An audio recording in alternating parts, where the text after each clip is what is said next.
Essa etapa agora inicia com a discussão da UA, né, para a gente conseguir tirar consensos, desenvolver um modelo, na verdade, da UA coletivamente, né, mas a ideia é que a gente consiga estabelecer isso com uma certa rotina, né, de formação, de debates, tá? Certamente não será uma vez por semana, né, deverá ser mais longa, mas assim, acho que isso nos permitirá a gente estar mais presente, mais juntos, né, na implantação da RAPS. Nesse sentido, eu queria agradecer a todo mundo que se deslocou, que foi até os núcleos aí do Ministério para poder participar dessa reunião, né, e esperamos que a gente consiga desenvolver isso de uma forma positiva. Tá? Muito obrigado.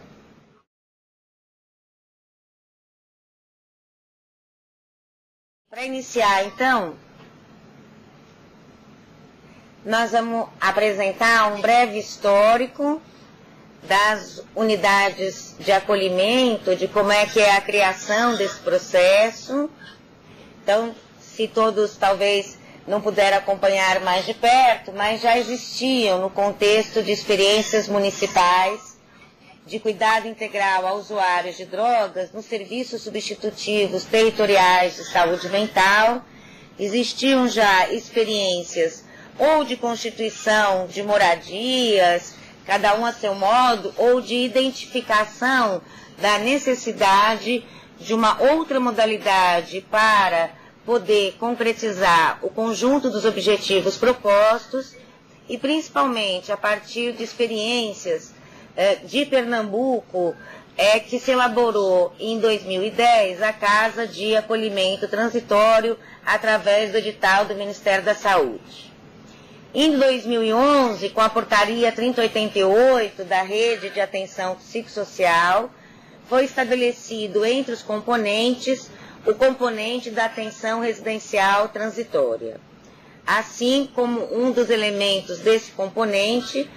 também a portaria 121, logo do início de 2012, foi a instituição das unidades de acolhimento. A portaria 121 foi recentemente republicada com algumas alterações importantes, inclusive a partir do diálogo com as experiências locais, que posteriormente nós podemos também conversar, se necessário. A republicação é de maio desse ano. Bom, para a gente poder, só no sentido de homogeneizar o conjunto de informações, a unidade de acolhimento está, então, como um ponto de atenção de um dos 7 componentes da RAPS, o componente residencial de caráter transitório. A unidade de acolhimento, ela funciona 24 horas em ambiente residencial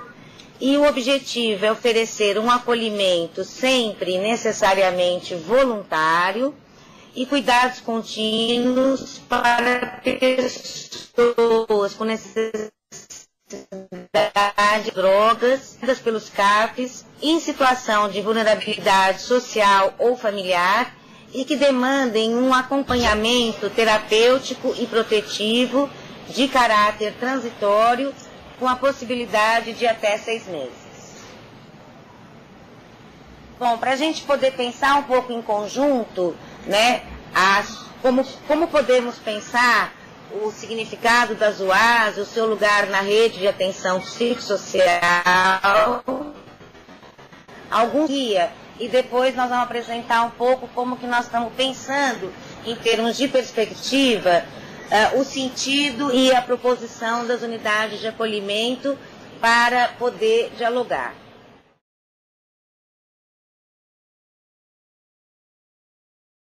As unidades de acolhimento podem ser de adultos ou de crianças, necessariamente de pessoas que vão ser encaminhadas pelos CAPs, devem funcionar exatamente para poder concretizar os seus objetivos num ambiente acolhedor, necessariamente num lugar com característica de casa e de uma casa que possa promover a participação nas trocas sociais ou a constituição ou reconstituição de redes ampliadas das pessoas com a experiência do sofrimento decorrente de dependência de álcool e drogas. Então, de uma certa forma, as unidades de acolhimento com esse lugar de casa, a ideia não é de que elas concentrem todas as esferas da vida, e esse certamente é um ponto importante para a gente poder conversar, mas que elas possam mimetizar a vida cotidiana e dessa forma, necessariamente, se coloca a exigência do trabalho em rede e a coordenação do CAPES. Para que a unidade de acolhimento possa realizar o seu propósito de um lugar de casa, é importante que elas possam estar situadas em lugares próximos, inseridos nos territórios, com uma entrada aberta, evidentemente, que não reproduza nenhuma das características do modelo asilar.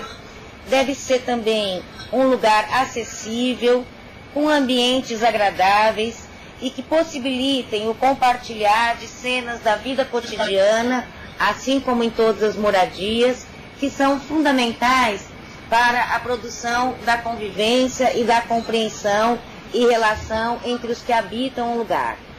Quando necessário, devem ter espaços adaptados para pessoas com deficiência e, no caso das unidades para crianças e adolescentes, evidentemente é fundamental pensar em ambientes que possam corresponder aos desejos e às necessidades de crianças e adolescentes, inclusive, por exemplo, a necessidade de muitas vezes de constituição dos espaços de brincar. Bom, a ideia é de que o acolhimento na UA é definido exclusivamente pela equipe do CAPES, a partir das necessidades das pessoas em situação de sofrimento e no contexto da coprodução de projetos terapêuticos singulares. É exatamente como um recurso dos projetos terapêuticos singulares, e a ideia aqui de recurso no sentido de que ela está no contexto daquilo que está sendo proposto e discutido em conjunto com os usuários no PTS, ela é um recurso, isto é, não uma finalidade em si mesma, e é necessário, então, que ela promova ou rearticule a potencialização de vínculos. Também é importante que as UAs possam funcionar de forma articulada, com atenção básica, que apoia ou é responsável pelo cuidado clínico geral dos usuários, e os CAPES responsáveis tanto pelo acolhimento como pela continuidade do acompanhamento no sentido da construção do cuidado longitudinal. Ao mesmo tempo, é muito importante uma articulação intersetorial de forma a poder construir respostas mais complexas ao conjunto das necessidades das pessoas com a experiência de sofrimento. Nesse sentido, consideramos também que um dos desafios é não trabalharmos com a UA no sentido de uma premiação ou no sentido de algo que é após a melhora ou após o período de cuidado, mas que pode inclusive constituir um ponto de partida na medida de que ela é um recurso para o processo e não algo para ser pensado depois de melhorar, depois de um processo. Pode ser muitas vezes, inclusive, um dos recursos iniciais do projeto terapêutico singular, a depender do diálogo com as necessidades dos usuários. A UA deve proporcionar, então, lugares de convivência, de realização de projetos em conjunto, e nesse sentido de não ser uma finalidade em si mesmo, também é importante que nós possamos estar atentos às armadilhas de se constituir como espaço autorreferente que termina por estar fechado em si mesmo. A equipe da unidade, em conjunto com a equipe do CAPES, deve ser capaz de proporcionar a articulação, o planejamento e o acompanhamento da inserção e das relações dos usuários em outros espaços na comunidade, principalmente a partir da mediação de relações, da ampliação das possibilidades e da criação daquilo que estamos trabalhando com a perspectiva de campos de negociação e de diálogo para ativar também as possibilidades e recursos dos territórios. Ou seja, compreendendo o percurso de produção de autonomia, de participação nas trocas sociais, como um percurso projetado, acompanhado em conjunto com os usuários, torna-se essencial esse lugar das equipes e também dos pontos de atenção nos quais as equipes estão inseridas, de mediação de relações, para poder produzir novos contextos de negociação e de diálogo. Evidentemente, sempre a partir, e com respeito intransigente ao processo dos usuários, mas é importante que nós possamos estar atentos ao tempo de permanência previsto na portaria por um período de até 6 meses. A importância de promover ou de potencializar ou de rearticular vínculos significa também pensarmos o lugar da UA como um lugar que possa os usuários receberem visitas, amigos, que eles possam ainda, exatamente como um ambiente de casa, e constituindo no seu processo também espaços e lugares dentro da própria UA, de acordo com as suas necessidades, por exemplo, que a UA possa oferecer espaços para o apoio ao estudo, ou a inclusão digital, ou outras necessidades advindas do processo, por exemplo, de inserção na escola. Claro que esse é só um exemplo, mas só no sentido da gente poder pensar essa possibilidade de que a UA possa ser esse lugar de moradia, apoio e suporte. Nesse sentido, e talvez isso possa ser a partir do que vocês estiverem trazendo, é muito importante que a gente possa aprofundar a discussão da distinção entre uma unidade de acolhimento, entre o acolhimento integral, por exemplo, no CAPES AD3, ou ainda o período de permanência dos leitos em hospital geral e um albergue.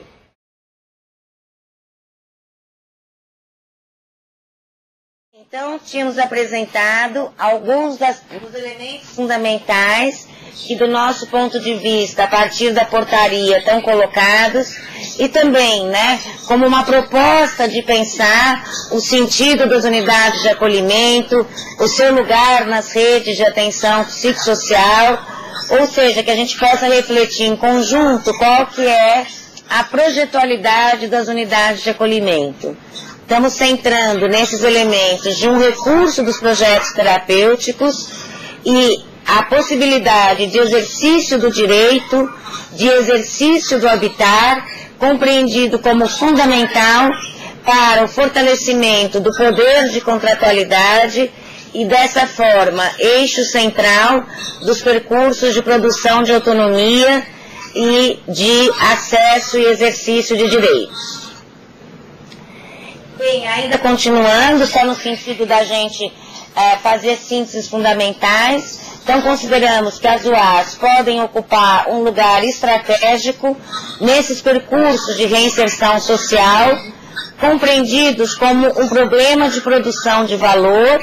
naquela questão que eu tinha abordado anteriormente, que consideramos que a ausência de valor social das pessoas com experiência de sofrimento, decorrentes de transtornos mentais, relacionados ou não à dependência de álcool e drogas, constitui uma questão essencial para o percurso da produção de emancipação, ou seja, no lugar de assistido de pessoas sem valor social, certamente nós faremos muito poucas conquistas e por isso é fundamental que a gente possa pensar em estratégias, inclusive a partir dos pontos de atenção, para produzir um novo lugar social. Enfatizamos a importância da distinção entre estar e habitar, e assim entre espaço e lugar, e de nós podermos refletir sobre as estratégias fundamentais de como produzir as unidades de acolhimento como lugar e estarmos atentos às armadilhas do estar ou da cristalização da UA apenas como um espaço no qual as pessoas que nela estão habitando, mesmo que provisoriamente, terão uma restrita ou ainda nenhuma apropriação desse espaço, acabando por gerar anonimato e anomia.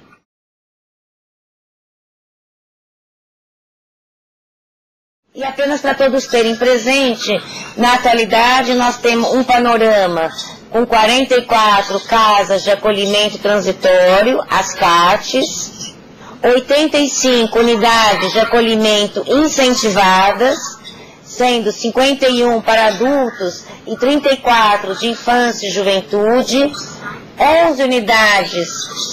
de acolhimento já habilitadas, 10 para adulto e uma de infância e juventude, e a pactuação de 234 AS no programa CRAC até 2014. Outros pontos que podem ser importantes também na discussão, que tem surgido no contato com as experiências locais, são algumas dúvidas em relação a recursos ou devolução de recursos de CAT, quando não foi a perspectiva da gestão local de sua implicação. Outros desafios que a gente possa estar identificando na implantação da unidade de acolhimento. A partir desse diálogo com os contextos locais, nós temos identificado demandas com as quais compartilhamos de rever o porte populacional para a criação de unidades de acolhimento, e talvez esse seja um ponto também para a discussão. Estamos estudando essas possibilidades e considerando que, inclusive, com a revisão dos parâmetros populacionais para a criação dos CATs, a partir da republicação da 3088, inclusive existe hoje uma falta de sintonia entre o parâmetro populacional proposto para a criação de unidades de acolhimento e os próprios parâmetros populacionais para CATs, mas sempre lembrando que mesmo durante esse período que estamos realizando os estudos, como consta inclusive na própria portaria da unidade de acolhimento, que esses parâmetros podem ser flexibilizados a partir da gestão local e do diálogo construído em conjunto, inclusive nas pactuações dos planos de ação, e essa reflexão que consideramos fundamental da projetualidade das unidades de acolhimento.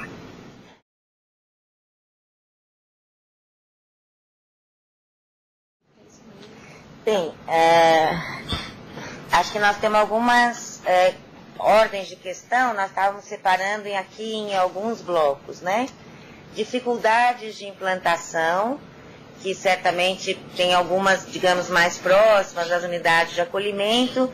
mas também são dificuldades de implantação em relação a outros pontos de atenção, como, por exemplo, na questão do aluguel de imóveis, que certamente não é uma problemática simples.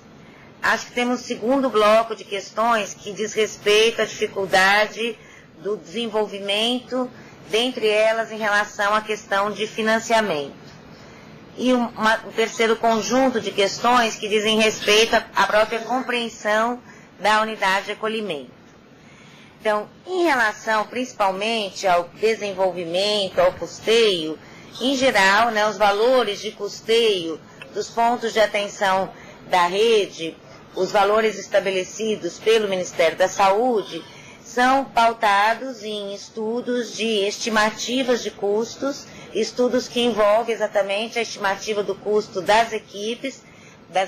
previstas nas portarias. Estou colocando essa ênfase porque muitas vezes uma realidade local, inclusive por necessidades,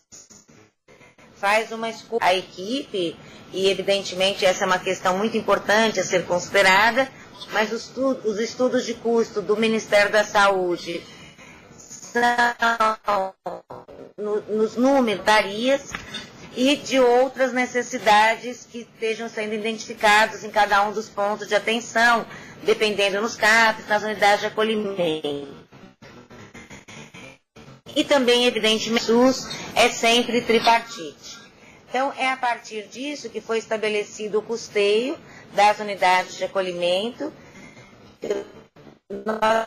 estamos compreendendo que... Então, eu acho que seria, inclusive, importante que vocês também pudessem nos enviar os levantamentos de custos que vocês têm.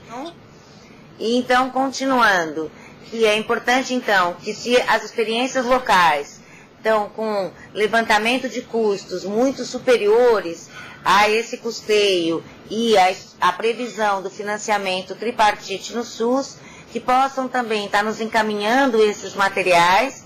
inclusive, né, e essa também foi uma das questões já discutidas e no Colegiado Norte, para que também com esse material nós possamos ter maiores subsídios para fazer o desenvolvimento desses estudos em relação aos custos.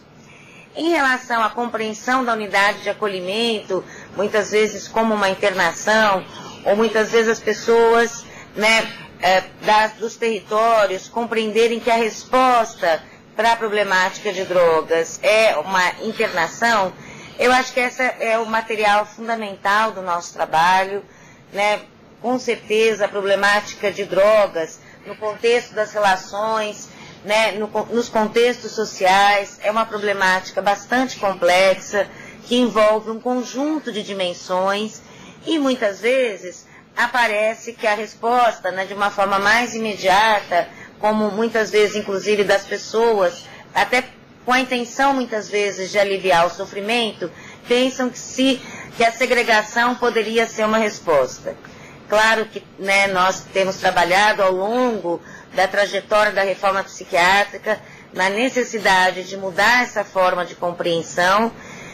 mas consideramos que essas diferentes formas de compreensão, elas terão mais possibilidade de transformação a partir das experiências concretas. Então, acho que foi exatamente a partir das experiências, se nós tomarmos, né, a história, o processo da política nacional, a partir das experiências de CAPES, a partir dos primeiros CAPES 24 horas, que foi possível, na presença dos usuários, dos familiares, das pessoas das redes sociais, de poderem vivenciar uma outra experiência em relação ao que poderia ser uma outra resposta. Por exemplo, nas situações de crise, que sem dúvida nenhuma são aquelas que mais angustiam as pessoas, que foi possível contribuir para a construção de uma nova cultura. Acho que da mesma forma, no campo das drogas, é a existência e a presença de CAPES com práticas fortes e potentes, de CAPES que possam dialogar de uma outra forma nos territórios, com CAPES 3, AD3, que possam estar muito presentes nas situações de crise, no seu sentido amplo, incluindo as situações limite, que não necessariamente estão identificadas a agudização de sintomas psiquiátricos, e com essa possibilidade de também lançar mão desse outro ponto de atenção da unidade de acolhimento, é que nós vamos estar contribuindo, claro que de uma forma processual, para a transformação dessa cultura da segregação ou de outras respostas imediatistas e simplistas, que muitas vezes podem parecer, no primeiro momento, para as pessoas que estão na situação de sofrimento, como a única resposta possível. Então, nós gostaríamos de enfatizar que, sem dúvida nenhuma, é uma questão fundamental, mas que são, sobretudo, as experiências concretas e possibilitar novas vivências para usuários, familiares e pessoas dos territórios, que nós vamos poder contribuir para a transformação dessa cultura e do imaginário social. Eu queria só fazer um esclarecimento com relação às casas de acolhimento transitório, que foi referente a um edital que teve em 2010. Se não me engano, o Paraná fez esse questionamento, né? A gente teve aprovada 44, como mostrou na apresentação, 44 casas de acolhimento transitório. Dessas 44, algumas até o momento não entrou em funcionamento. Por isso, a gente está pedindo a devolução dessa verba. Por quê? A gente agora já tem uma nova portaria, que é a portaria 121, que fala das unidades de acolhimento. E aí a gente teve 2-3 anos para a aplicação desse recurso e isso não foi feito até o momento. Então a gente está pedindo a devolução desse recurso, até porque se a pessoa utilizar esse recurso, ela vai ter que utilizar esse recurso durante um ano para depois solicitar a portaria 120, a unidade de acolhimento, pela portaria 121. Então a gente pede que faça a devolução desse recurso e aí já peça logo direto à comunidade terapêutica, até porque o valor do custeio unidade de acolhimento, o valor do custeio da unidade de acolhimento é maior do que o antigo que era da CAT. Eu sou Karime, estou como coordenadora da política de álcool e drogas aqui do Distrito Federal agora. E a gente está com um cenário bacana aqui, que a gente implantou 5 CAPs AD3 e a gente vai fazer 5 unidades de acolhimento junto aos CAPs AD. A gente já inaugurou 2 unidades e no nosso caso a gente fez uma opção de alugar casas praticamente coladas aos CAPs, né? Então elas são muito próximas, né? Assim, uma rua separando praticamente o CAPs da unidade de acolhimento, o que favorece em muitos aspectos a articulação dos 2 serviços e pode colocar algumas questões também, mas eu acho que tem mais pontos favoráveis do que desfavoráveis essa proximidade dos 2 serviços, né? Aqui as casas são todas alugadas, eu acho que essa pergunta da casa ideal, ela tem que ser respondida aqui. Não existe a casa ideal, a gente já achou local para 4 das 5, né? Então eu diria que nenhum é ideal, né? Tem alguns que se aproximam mais do modelo de uma casa, como a gente pensa, uma moradia num bairro, etc. Outras têm uma característica mais de prédio, mas a gente está tentando fazer uma ambientação para que elas fiquem, né, com a cara de moradia, etc. Então, eu acho que isso foi uma questão que a gente debateu aqui e a gente superou dessa forma. É muito mais importante ter o local e fazer com que ele tome a cara de um lado do que ficar procurando o modelo ideal, né? E a gente tem aqui um bom problema, que nós temos muitos profissionais novos. Todos os profissionais das unidades de acolhimento são concursados, né? Então a gente tem aí um conjunto de pessoas que não têm experiência no campo, não tem longa experiência no campo da saúde mental. Alguns tiveram experiências pontuais. O que a gente fez, que eu acho que é uma coisa que valeu muito a pena, isso tudo foi esse ano, a gente inaugurou 4 CAPs AD esse ano e as 2 unidades também esse ano. A gente, de fato, como a Fernanda colocou, a gente trouxe outras experiências, aproveitando Brasília, que também é um point, né, assim, de encontro. Então, a gente trouxe a experiência de São Bernardo, a gente trouxe a experiência, né, o Décio teve aqui, a Ana Ferraz, a Nina, que coordena uma unidade de acolhimento, porque das 5 unidades, 2 são infanto-juvenil, que colocam um desafio bastante específico. Acho que tem uma complexidade maior nesses 2 dispositivos,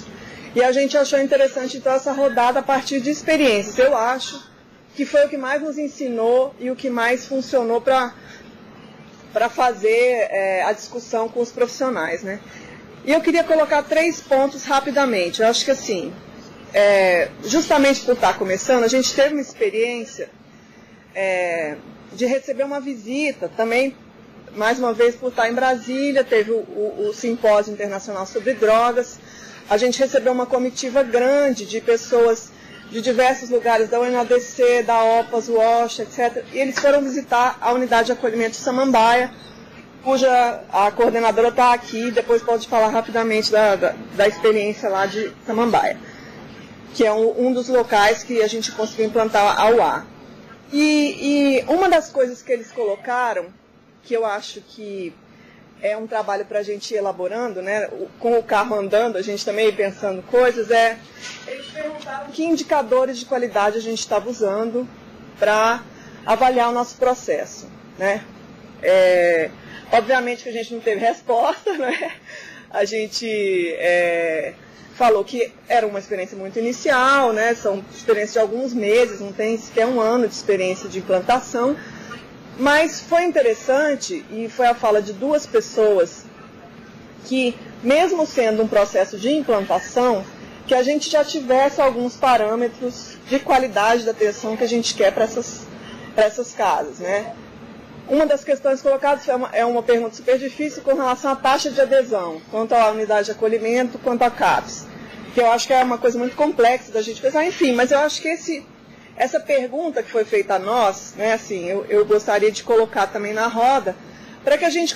começasse a pensar assim, Indicadores como aquela ideia de que caminho seguir, né? Assim, quais são os balizadores. Os serviços traz muitas questões, né? Como é que a gente mantém a liberdade de circulação versus a famosa segurança da equipe que sempre se coloca, né?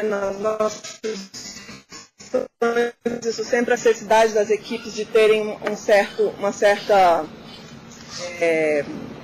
conforto no manejo, sempre se debatendo com a questão da liberdade de circulação dos usuários, que é uma liberdade difícil de sustentar, eu acho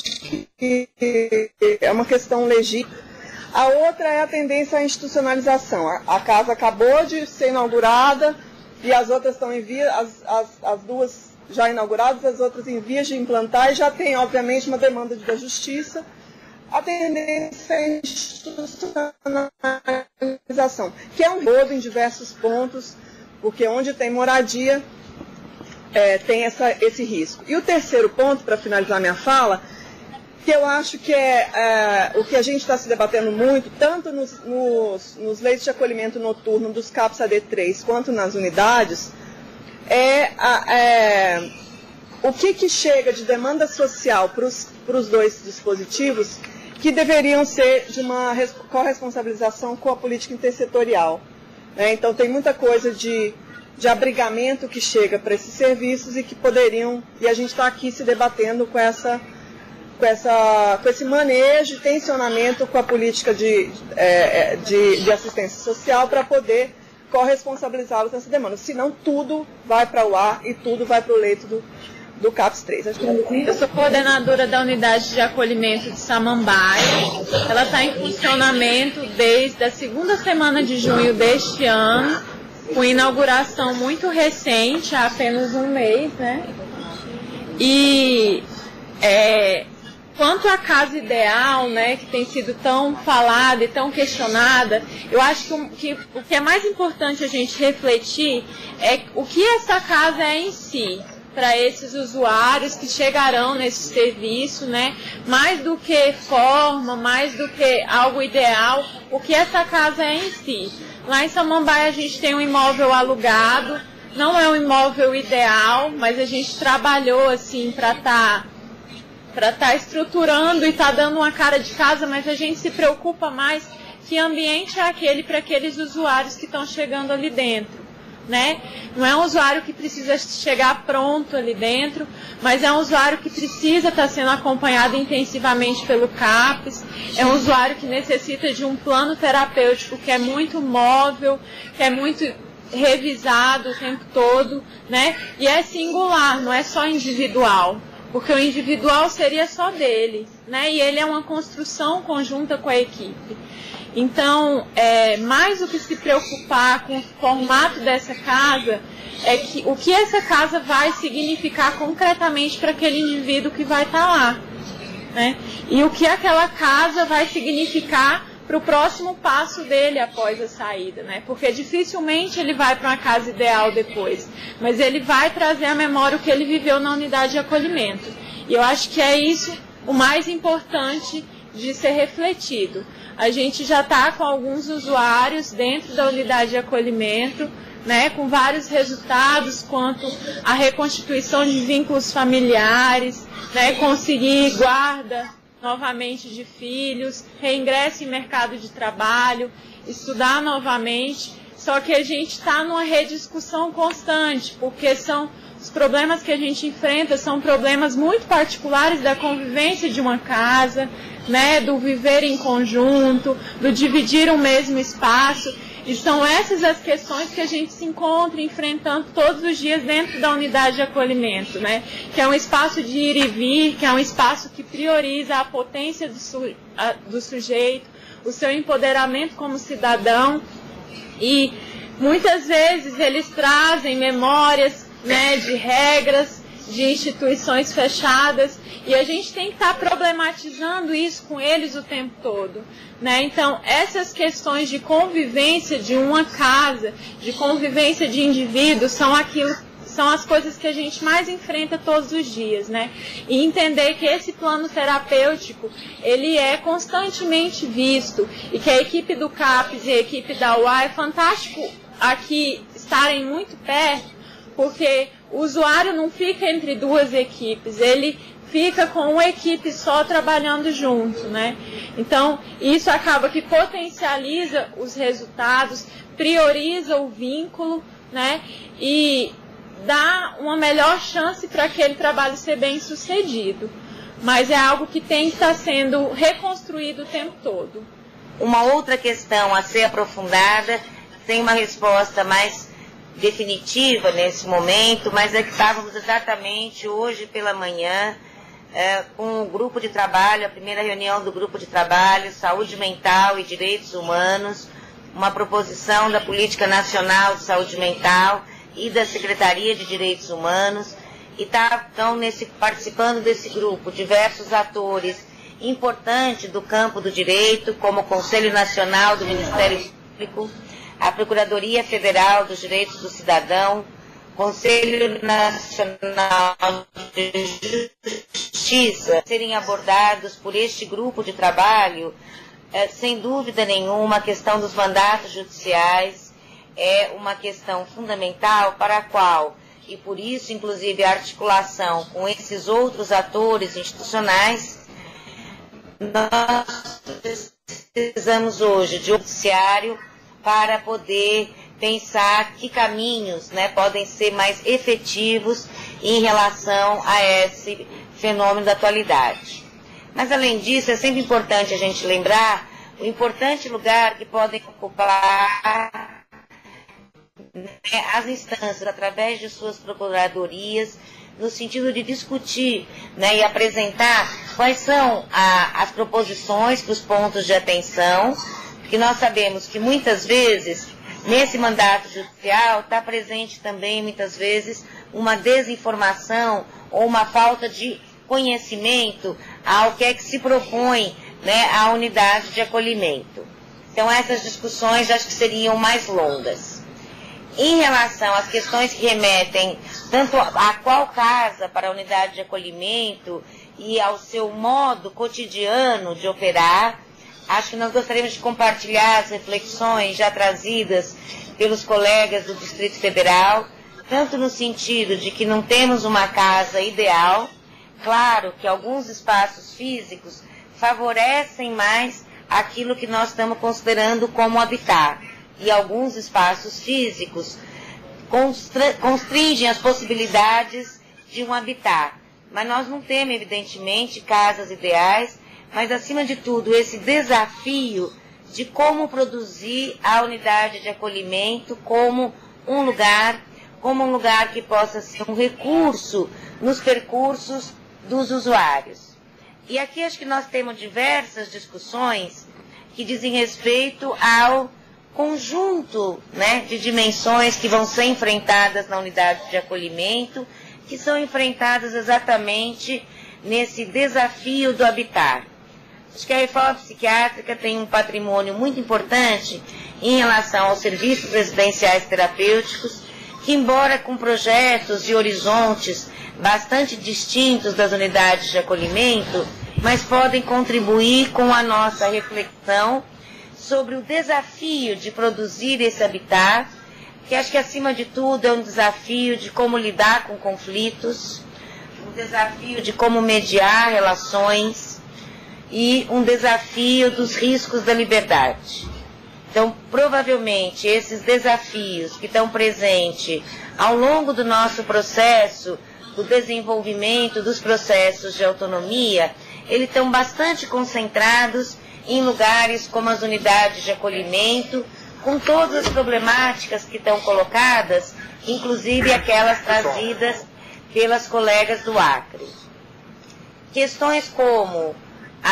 como se coloca na unidade, quais são as formas que nós vamos viver em conjunto e o que é necessário para viver em conjunto, acho que constitui a própria matéria do trabalho das unidades de acolhimento.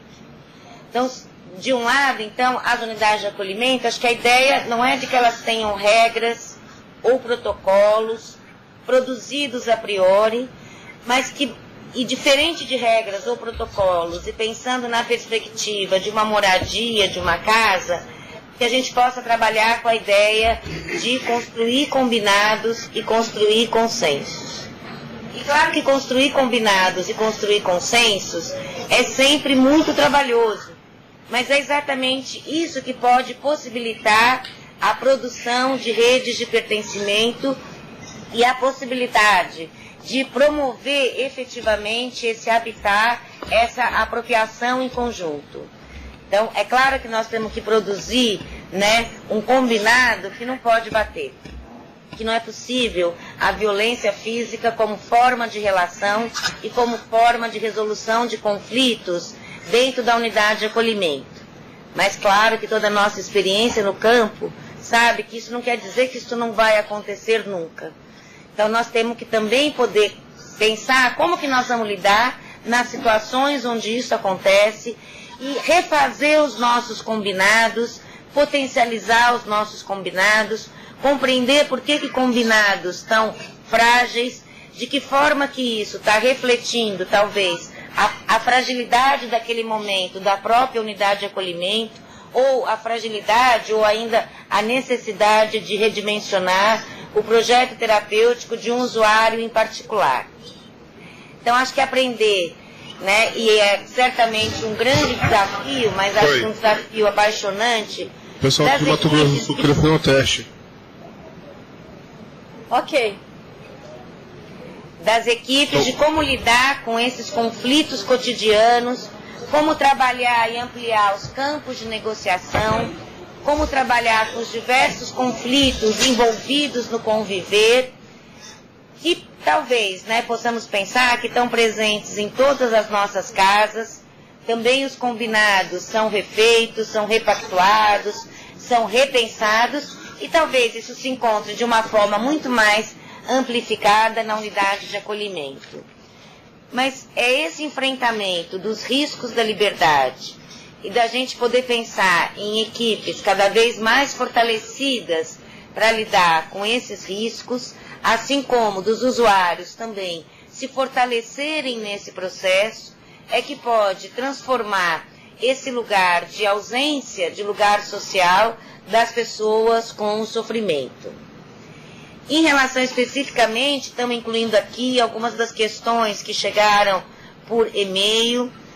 Consideramos que não tem alta especificamente na unidade de acolhimento.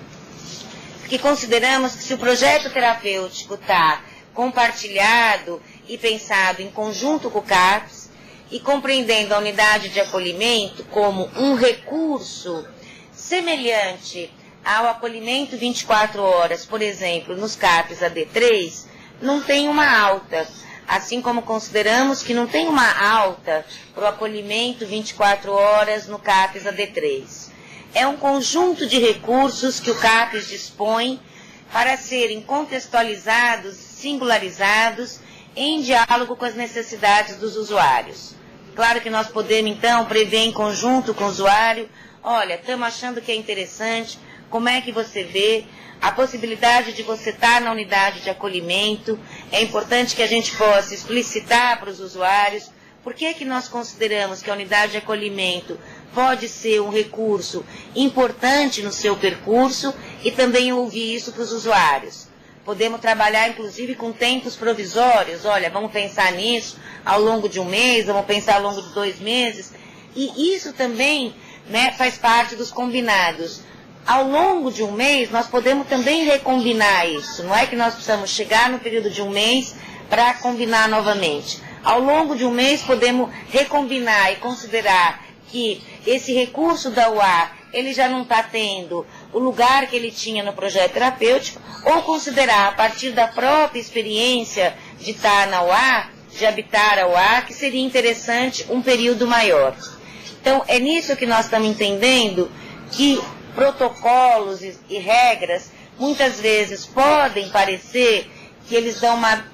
visibilidade melhor, mas na realidade nós temos que construir em processo, né, com os usuários, essas alternativas e essas possibilidades. Então não seria exatamente uma alta, mas no conjunto de combinados e avaliações processuais que nós vamos pensando em conjunto com os usuários, num determinado momento a gente considerar que esse período na UA precisa ser ampliado, ele pode ser finalizado, ele precisa ser retomado, dependendo das necessidades.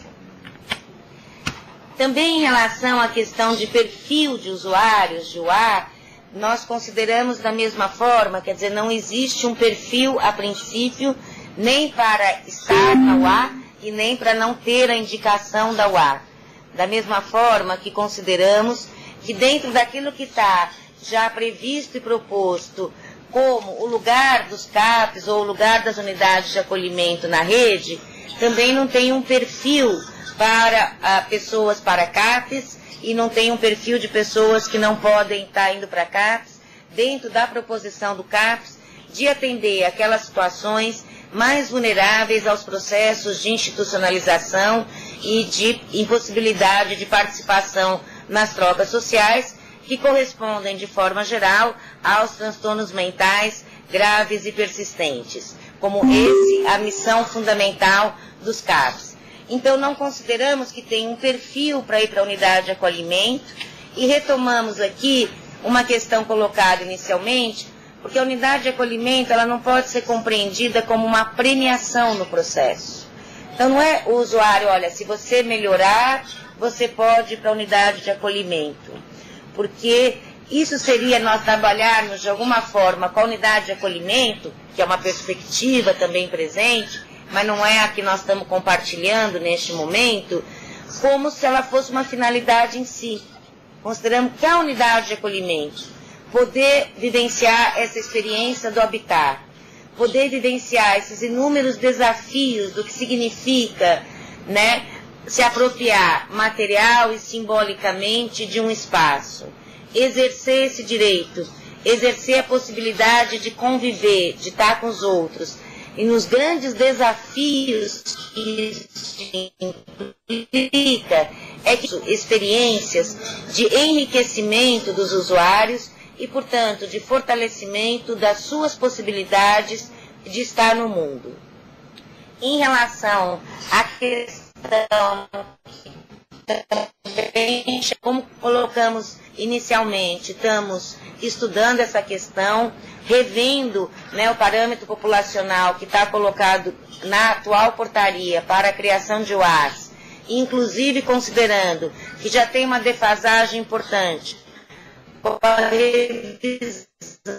dos parâmetros presentes na portaria 3088,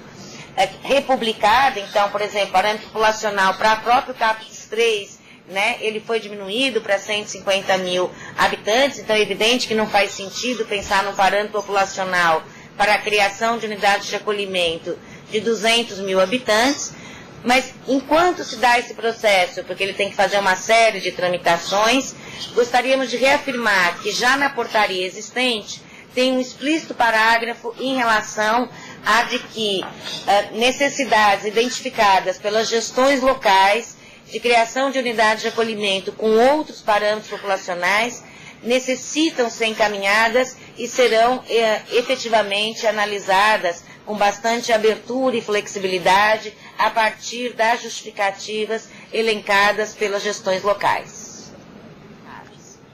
Uma questão que tinha sido já colocada anteriormente, que nós ainda não tínhamos abordado, é em relação a indicadores de qualidade e como pensar essa questão. O que nós estamos propondo na coordenação nacional é trabalhar com um instrumento, e isso não é exatamente para a unidade de acolhimento, mas o que nós vamos apresentar como proposta, inclusive no Encontro Nacional da RAPS, e já realizamos na semana passada o encontro das associações de usuários familiares da região das Américas, promovido e proposto, inclusive, pela OPAS, em parceria com o Ministério da Saúde, é um instrumento denominado Quality Rights, que é um instrumento proposto pela Organização Mundial de Saúde, que está na página, no site da Organização Mundial de Saúde, mas até o presente momento em inglês, e nós estamos trabalhando na tradução de todos os documentos do Quality Rights porque consideramos que é um instrumento fundamental para nós podermos pensar as discussões que envolvem indicadores, avaliação de serviços, etc. Estamos iniciando também a trabalhar em qual vai ser a proposta da coordenação nacional a ser discutida no Encontro Nacional da RAPS em relação ao esboço de como vamos estar desenvolvendo e implantando esse projeto do Quality Rights no Brasil, inclusive em parceria com outras instituições. Mas acho que apenas uma síntese, porque pode, né, nos trazer elementos já, é que a Organização Mundial de Saúde, com esse instrumento, sintetiza diversas discussões que vinham sendo desenvolvidas e afirma que qualidade no campo da saúde mental está intrinsecamente articulada a direitos. E acho que essa é a síntese fundamental, né, desse instrumento, que depois é desdobrado, né, um instrumento bastante complexo, que todos vão ter a oportunidade de conhecer, mas a síntese fundamental é qualidade de direitos, qualidade no sentido de não violação de direitos e qualidade no sentido de garantia e promoção de direitos. Então, acho que essa é uma síntese central hoje para a gente poder refletir desde as experiências locais e depois podemos compartilhar isso coletivamente, de como pensar o desafio da qualidade no campo da RAPS em todos os seus pontos de atenção, inclusive na unidade de acolhimento. Acho que foram colocadas novas questões, porque, sem dúvida, é um problema que está angustiando e angustiando mais ainda de perto as gestões locais, que são as diferentes formas de mandato judicial, inclusive que hoje também estão chegando para as unidades de acolhimento, em alguns municípios já estão chegando também por serviços residenciais terapêuticos. E como eu tinha colocado anteriormente, nós estamos considerando que é fundamental que outras instituições do campo da justiça entrem nessa discussão e estamos trabalhando nessa direção, em particular o Conselho Nacional do Ministério Público, a Procuradoria Federal dos Direitos do Cidadão e o Conselho Nacional de Justiça, que são instituições e atores, alguns dos quais já temos um diálogo mais sistematizado, outros que estamos convidando para esse diálogo no sentido de construir quais são os melhores caminhos para lidar com essa importante problemática da atualidade. Mas lembrando também que as procuradorias dos municípios, dos estados, têm um papel muito importante no sentido de também produzir informações, subsídios, propor diálogos. É claro que tem uma coisa que é, né, o mandato judicial em si, naquele momento, e outra que é o processo que nós podemos desenvolver, e experiências locais, municípios, que passaram a desenvolver esse diálogo. Alguns municípios têm tido resultados muito satisfatórios e muito interessantes, porque muitas vezes isso também ocorre por uma desinformação ou pela própria necessidade de também o judiciário encontrar respostas e muitas vezes acaba optando por um caminho de respostas mais imediatas que, como nós sabemos, não respondem à complexidade da questão. Em relação à questão de 2010, para Pernambuco e Recife em particular, pedimos desculpas se não ficou claro no início, mas nós não estávamos nos referindo à experiência de Pernambuco como sendo de 2010, né? O edital do Ministério da Saúde, das CATs, é que foi de 2010, e ele está pautado em experiências que vinham se desenvolvendo anteriormente, ou que estavam desenvolvendo já novas iniciativas, como a experiência de Recife, ou experiências nas redes substitutivas e territoriais, que estavam identificando um conjunto de necessidades. Então, talvez isso não tenha ficado claro, mas o nosso slide inicial apontava que é no contexto, né, daquilo que vinha sendo produzido nessas experiências, que é construído o edital, aí sim, de 2010, do Ministério da Saúde, das casas de acolhimento transitório. Em relação a outras várias questões que acho que, dado o tempo, vão exigir de nós um aprofundamento maior, né, nesse primeiro momento, como proposto para o Encontro Nacional da RAPS, que acho que dizem respeito a esses desafios de cuidar em liberdade, de tutela e autonomia, de como enfrentar os riscos da liberdade, de aberto e fechado, de como lidar com conflitos, que acho que são desafios do conjunto da RAPS e que é necessário nesse momento que a gente possa aprofundar para as unidades de acolhimento.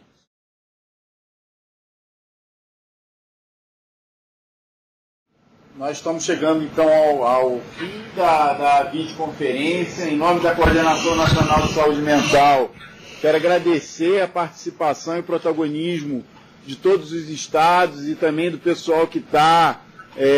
em tempo real assistindo essa videoconferência e participando ativamente com vários e-mails aqui com perguntas. Essa é uma primeira videoconferência, a gente vai intensificar bastante essa estratégia de interlocução com os estados e com os gestores de uma forma geral, no sentido da gente qualificar mais a comunicação, a informação e discutir, debater mais, construindo compartilhadamente com vocês toda a RAPS e todo o contexto do Plano CRAC também. Em especial, eu queria destacar a importância que essa videoconferência tem no sentido de